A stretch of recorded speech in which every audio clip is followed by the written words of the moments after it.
Good evening and welcome to today's episode of Tell Me Your Story with me. I am your host, Vanessa Boyori, and joining us today is a very special guest, a media student at Itsgiddy University, and she'll be telling us more about her high school experience as a school president. So, good evening, how are you doing? Good evening to me.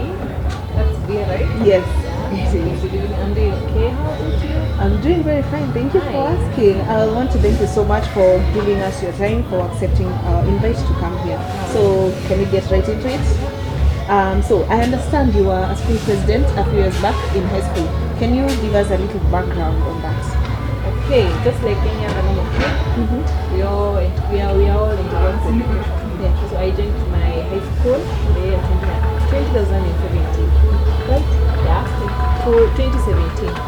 So from there on, I didn't start my studies with the leadership thing in mind.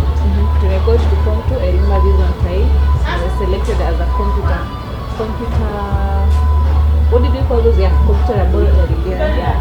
As a prefect there. I think that gave me quite a bit of, a starting point of being a leader in Form 4 computer.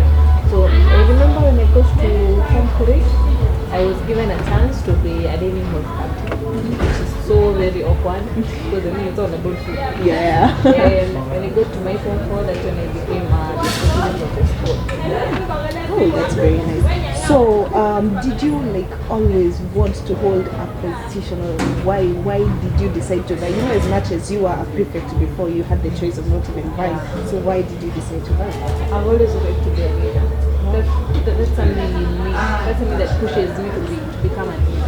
And it's just that in a world, in your side that tells you, can you go for this? You can be a leader. That is alright. Yeah, okay, that makes sense. Okay, now that is admirable. From a personal point of view, can you say the experience was good or was it bad? Technically, the experience was good. It was good, it was nice. But when it comes to some point of you getting to make other decisions, big, huge decisions by yourself, it becomes tough. So you need to be guided. And the good thing is you need to tell me that about leadership. Yeah. So I understand that as a prefect, you got privileges that other students didn't, right? Can you expound on some of the privileges you had as the school captain that differed you from other students? Actually, I don't think there were a lot of privileges.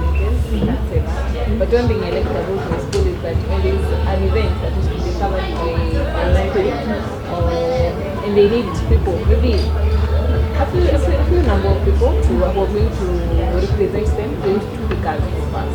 They used to keep us first. And trips, maybe sometimes, just small trips, they used to also put us there. And it was enjoyable. What about your diet? Hey, my diet, it was nice. I could eat anything I want, apart from the special food. That was okay. Special. Those show us some great pics of being, president and whatnot. I believe that these advantages came with huge responsibilities, right?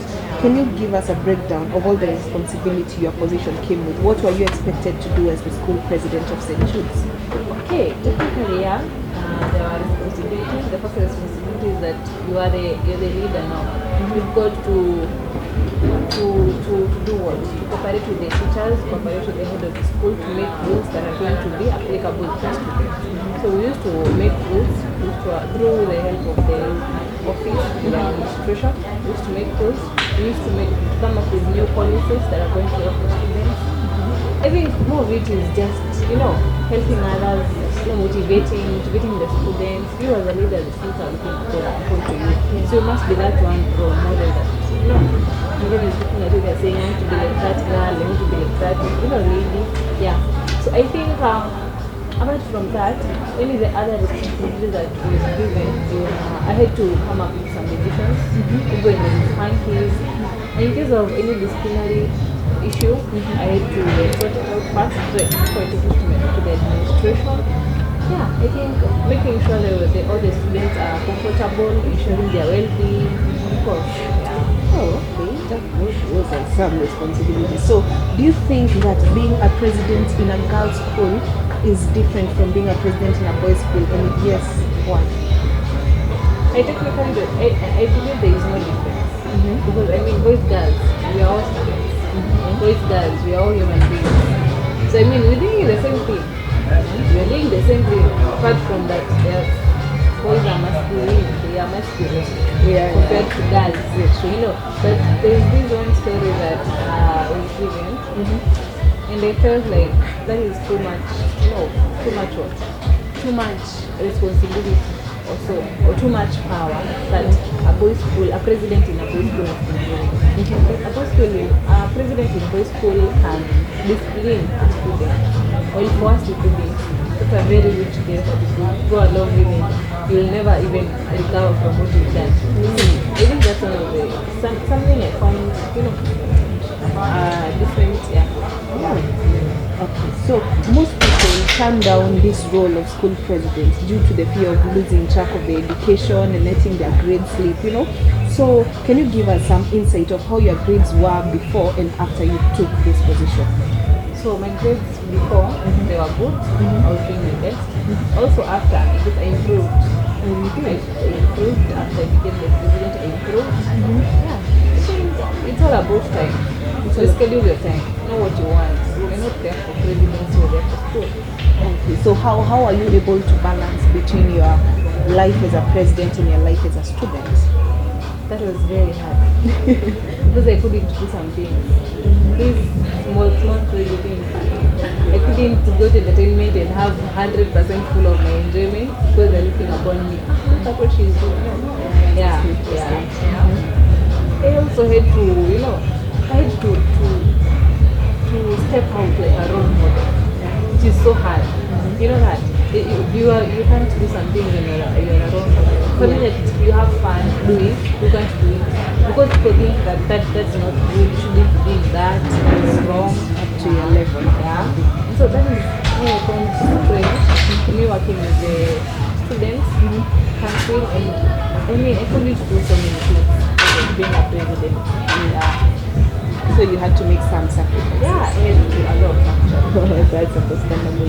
So how can you describe your relationship with teachers and fellow students? How was your relationship with these Our students? relationship was amazing. Apart from those big-headed students who will never listen to anything. Yeah. But technically, my relationship with them was just amazing. Nice. They could say it. I could see even in the way they talk to me. To realize when someone isn't okay with you. Oh. So did you have to shed off some friends when you became president because of maybe their reputation or just how they were conducting themselves around you?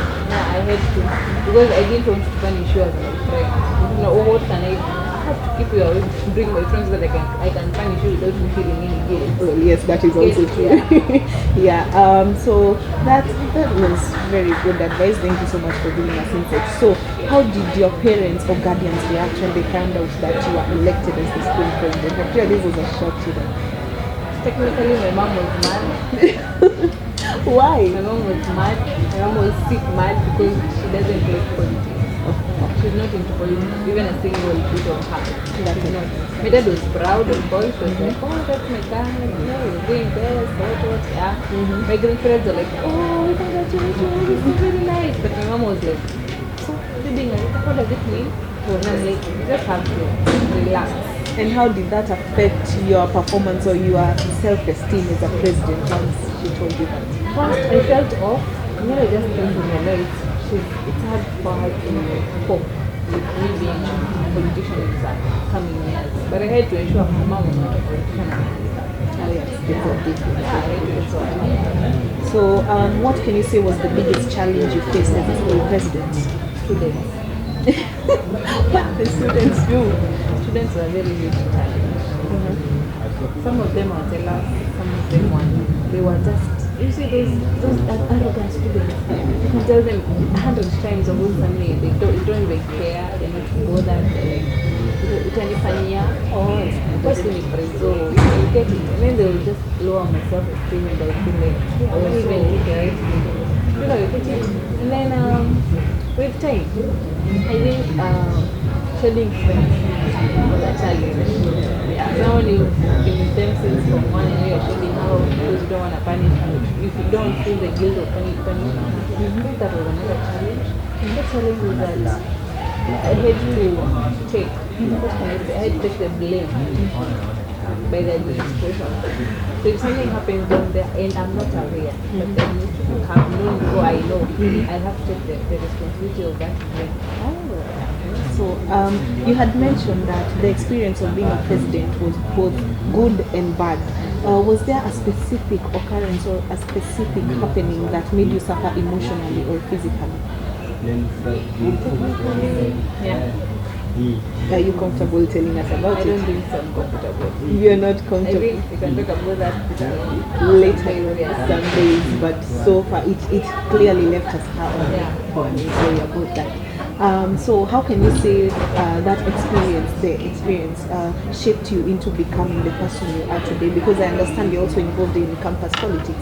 So how do you think that experience shaped you to become the leader you are today? I became a strong and bold lady. I got to understand how I can handle my issues in the right way. I came to understand that nothing is positive. Not everything that is positive.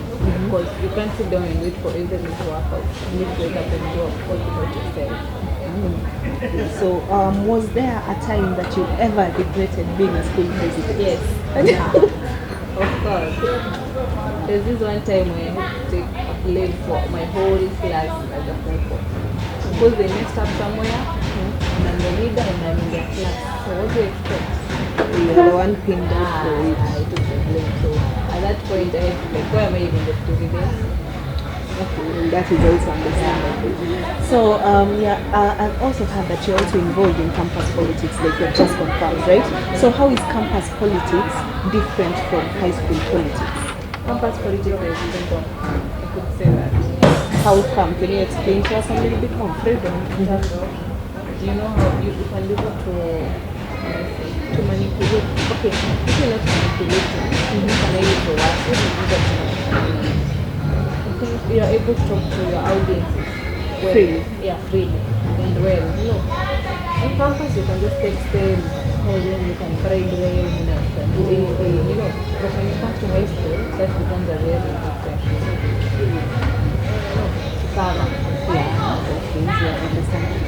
So do you? I see now there's this trick going on, high school politics, campus politics. Do you think that you're going to advance into national politics, or does it stop here? I believe so. You believe it will start? Yeah, it becomes natural. You have this aura of a leader. I can see it.